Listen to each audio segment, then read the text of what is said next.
एक समय की बात है। विनायक नगर नामक गांव में 65 साल की एक औरत लीलावती रहती थी। वह अपने 2 बेटों और उनके परिवारों के साथ रहती थी। वह एक ही घर में रहते थे। लीलावती को स्वादिष्ट खाने खाने का बहुत शौक था।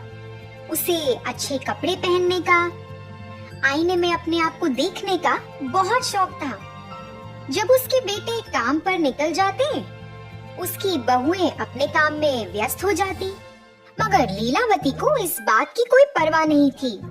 बड़ी बहू, ओ बड़ी बहू, इधर आओ जरा। जी जी माँ, बोलिए।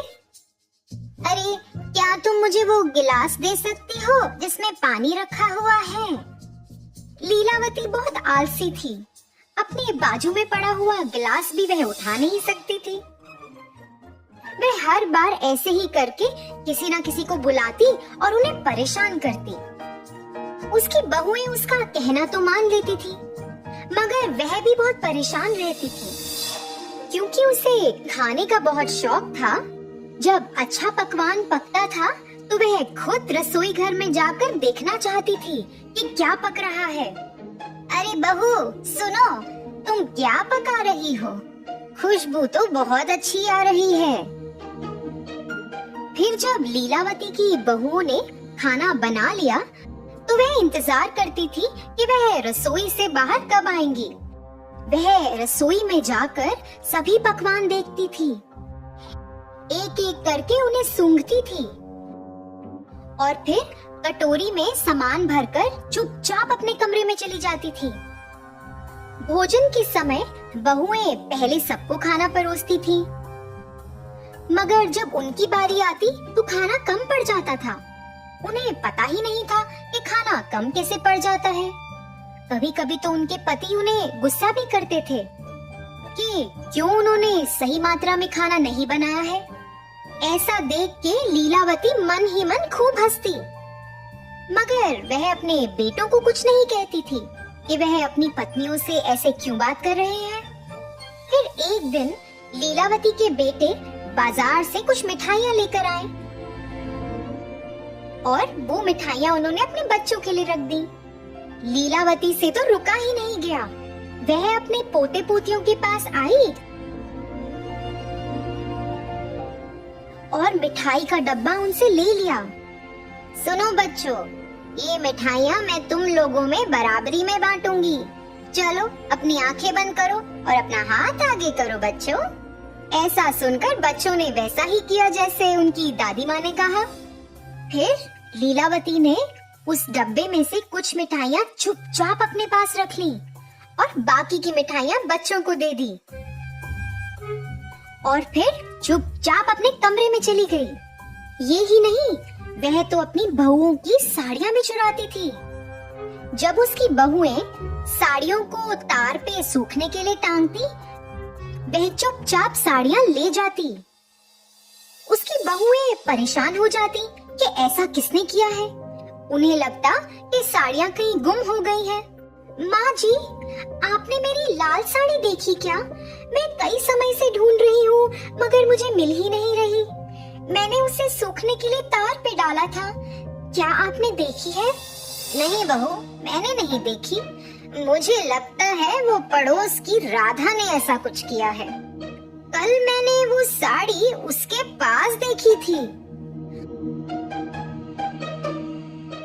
हाँ माँ जी, मेरी साड़ी भी गुम चुकी है। मुझे लगता है ये राधा का ही काम है। तुम दोनों को उसके पास जाकर बात करनी चाहिए। ऐसा बोलकर उसने अपनी बहुओं को बहकाया। जैसा उनकी सास ने कहा, वह दोनों अपनी पड़ोसी राधा के पास गईं और लड़ने लगीं। राधा की तो कोई गलती ही नहीं थी और उन्हें लड़ता देख लीलावती दूर से हंसने लगी। इनको तो पता ही नहीं चलेगा कि ये मैंने किया है। देखो कैसे लड़ झगड़ रही हैं। लीलावती ऐसे ही अपने परिवार में सबको तंग करती। फिर एक दिन जब वह खाना खा रही थी, लीलावती को बहुत खुशी हुई ये जानकर कि अगले हफ्ते दशहरा आ रहा है। और वह चाहती थी कि सब लोग नए कपड़े खरीदें। जी माँ, हमें कपड़े खरीदने चाहिए। और हाँ, अभी सासू माँ भी आ रही है, तो क्या आप उनके लिए भी कपड़े खरीद लेंगी? वह दशहरा मनाने आ रही हैं। यह सुनकर लीलावती नाराज हो गई। उसे जलन मच रही थी कि वह क्यों आ रही है। आने दो उसे, मुझे पता है यहाँ से उसको कैसे भगाना है। अगले दिन लीलावती अपने कमरे से बाहर आई और उसने अपने बेटों और बहुओं को किसी का इंतजार करते हुए देखा। वह सब वरांडे में खड़े थे। हे भगवान, देखो कैसे ये लोग उसका इंतजार कर रहे हैं। क्या इन्होंने मेरा इंतजार ऐसे किया है कभी? हे भगवान। फिर लीलावती के बड़े बेटे की सास वहाँ पधारी और जैसे ही वह अपनी गाड़ी से उतरी, बच्चे भागे दौड़े उनके पास गए। पुष्पा बच्चों के लिए और बाकी सब के लिए कई उपहार लाई थी। वह बच्चों के लिए खिलौने और बेटियों के लिए साड़ियाँ लाई थी। पुष्पा ने लीलावती को भी एक सुंदर सा बस्ता भी दिया। लीलावती ने वह बस्ता तो कबूल किया और चुपचाप अपने कमरे में चली गई और फिर बाहर आई। बाहर आकर उसे स्वादिष्ट खाने की सुगंध आई, तो वह सोचने लगी कि बहुत कुछ बना है, मगर उसे जलन भी मच रही थी। ये देखो, इन बहुओं ने मेरे लिए कभी इतने सारे स्वादिष्ट पकवान बनाए हैं। अभी मैं इनको मजा चखाती हूँ। फिर ऐसा सोचते हुए वह इंतजार करने लगी कि कब उसकी बहुएं रसोई से बाहर आएं। जैसे ही वे दोनों रसोई से बाहर आई, चुपचाप लीलावती रसोई घर में चली गई और पकवान में उसने खूब सारी मिर्च डाल दी। फिर जैसे ही सबने खाना शुरू किया, सब लोगों से खाया ही नहीं गया। सबको खूब मिर्च लग रही थी। सब तो पानी के लिए तड़पने लगे, मगर लीलावती ने तो खाने को छुआ तक नहीं था। मगर उसे ऐसा लगा कि सबको शक हो जाएगा कि उसने कुछ गड़बड़ की है, तो वो भी नाटक करने लगी कि उसे भी खूब मिर्ची लगी और पानी के लिए तरसने लगी। मगर पुष्पा को शक हुआ। पुष्पा ने लीलावती को कुछ ना खाते हुए देख लिया था। उसे ऐसा लगा कि कुछ तो गड़बड़ है। पुष्पा ने लीलावती पर नजर रखनी शुरू कर दी। फिर ऐसे ही कुछ दिन बीत गए। पुष्पा ने ऐसा देखा कि लीलावती बच्चों से मिठाइयाँ चुराती है और अपनी बहुओं की साड़ियाँ चुराकर उस बस्ते में रखती है। उसने यह भी देखा कि वह चुपचाप रसोई में जाके सब्जियाँ कटोरी में भरकर चुपचाप अपने कमरे में आ जाती है। इन 10 दिनों में पुष्पा को लीलावती के बारे में बहुत कुछ पता चला। फिर एक दिन जब सब लोग घर पर थे, पुष्पा ने सोचा कि ये सही वक्त है कि उसे सबको बताना चाहिए कि इस घर में क्या चल रहा है।